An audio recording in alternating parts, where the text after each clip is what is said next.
The flipped classroom model.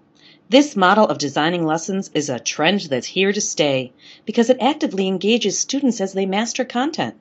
Teachers will organize their screencasts in their academy, and students watch the short, direct instruction videos outside of the classroom. When students come to the class, they're actively engaged in collaborative problem solving, hands-on learning. The teacher takes on the role of facilitator, helping students develop an in-depth knowledge of the content.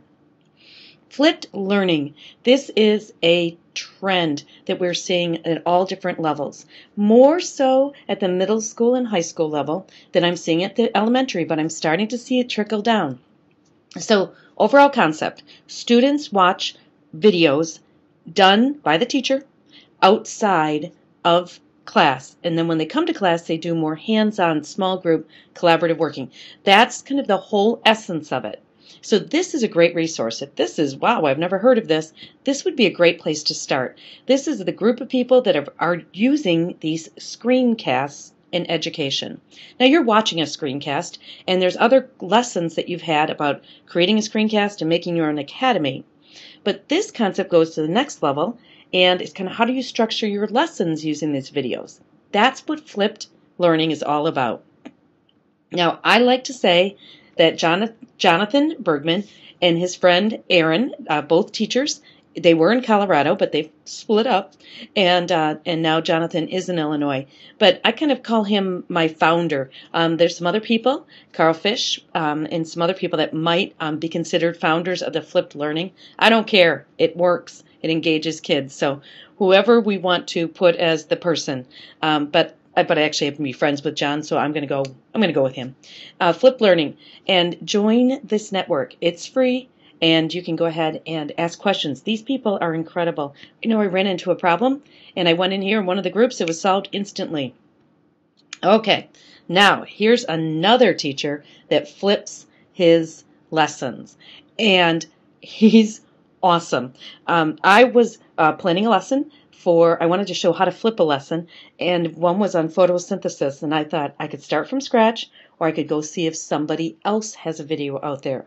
So flipping, in maybe the purest, most traditional way, is the teacher making the video, but you could also use content that's already available, and since he already made the video on photosynthesis, and he's the expert, I'm going to go ahead and use Bozeman Science lesson for this. So he has built everything on YouTube, and most of his run between 18 minutes or so. And he has a website, but he also has a YouTube channel, and you can see in the upper right hand corner that a lot of people are watching his science videos. So this is Paul Anderson, and he teaches at Bozeman High School in Montana, and he deserves to be the 2011 Teacher of the Year. Wow, his collection is wonderful. And, well, he's really got a big project. I thought I had a big project. Look at his big project. And he's been doing this for about the past 3 years, and it really works. Look at this. Just like, wow, I stood back and thought, wow, especially what a resource for maybe new teachers coming in, pre-service teachers, or just when you just need to freshen up your skills. Like I was looking at photosynthesis. I certainly could have put together a video on photosynthesis, but his was so much better. And he uses these great graphics. We don't always have to reinvent the wheel. So just remember that when you're thinking about flipping, you don't have to flip everything at once overnight. What most people, when they get into the concept of flipping, what they do is they usually just flip one, maybe two lessons, and get the feel of it and the flow of it. It also takes students a while to adjust. This is different. All of a sudden, instead of doing maybe a worksheet for homework, they're watching videos outside of class. Now, a lot of people always ask, well, what happens to those students that can't access the internet? Well, that is a real problem. So what some districts have done is they have copied the videos to flash drives, checked out those flash drives to students if they had computers. I've heard of other teachers that put them on DVDs, and if they have PlayStations, they can watch them on there. So we have to get creative. Other buildings have opened up their classrooms before school or their computer lab so students can go ahead and watch the videos. So we've got to get creative because we do need to make sure we reach all students. This screen, I want to just point out the ability to embed.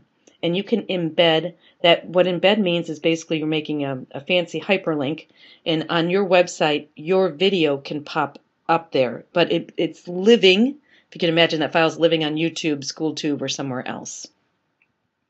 You take that embed code that you just saw there that's highlighted, and your web page probably has a place that says HTML.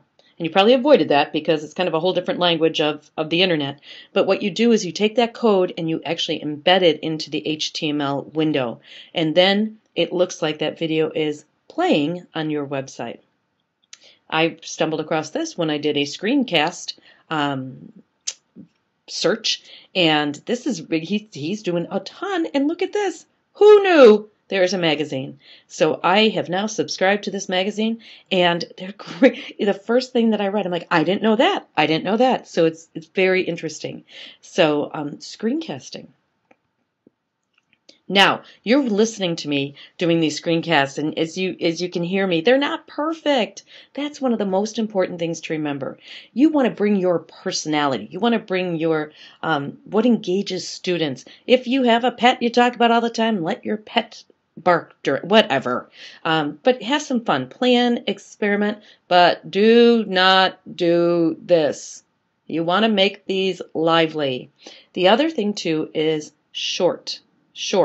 There's no firm research out there, but I have found that between 6 minutes and 18 minutes is really ideal. If you go really beyond 18, most people aren't going to watch it. They're going to go clean their cabinets or pack their backpack or whatever. So you really want to think about short shots of information. If you do have a complex, longer lesson, maybe break it down into 2 or 3. Makes more sense than just packing it all in and going above that 18. I try 15. That makes the most sense. Now, there's a lot of people doing this. There's first-time flippers. There, get it? First-time flippers, and you can join any of these groups, and then you can go ahead and get some support. What happens a lot of times is there's just 1 or 2 people in a building that might try this. You need a team or a group so you can go ahead and ask questions to, or watch their screencasts and get some ideas for yours.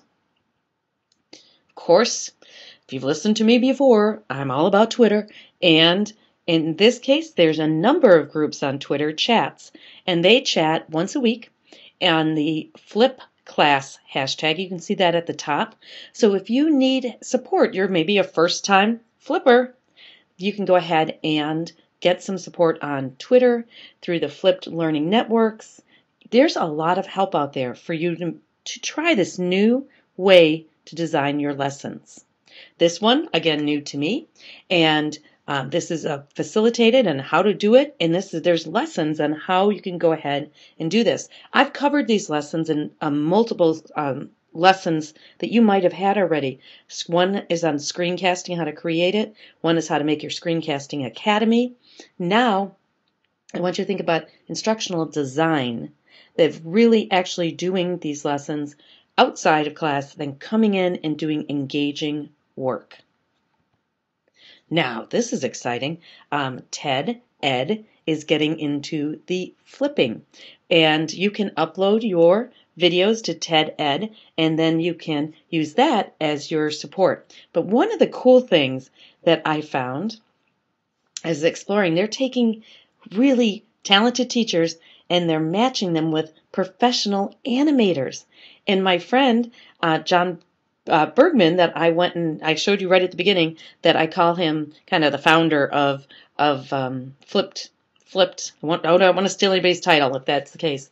But I'm like, wow, this is one of the TED Eds, and it's John talking and describing, and like I am, but professional animators animated his content. I was like, oh, Wow! So if I had to teach how small are atoms, forget my screencast. I'm going to go find John's and use his. It's beautifully professionally animated. I think we're going to see a lot more of this as screencasting becomes more popular and also as this flipped learning becomes more popular. Match it with talented designers and animators, but maybe your students are those talented designers or animators. So lots of ways we can think about this, but this one is a lot of fun. You could need to check out the blueberry analogy.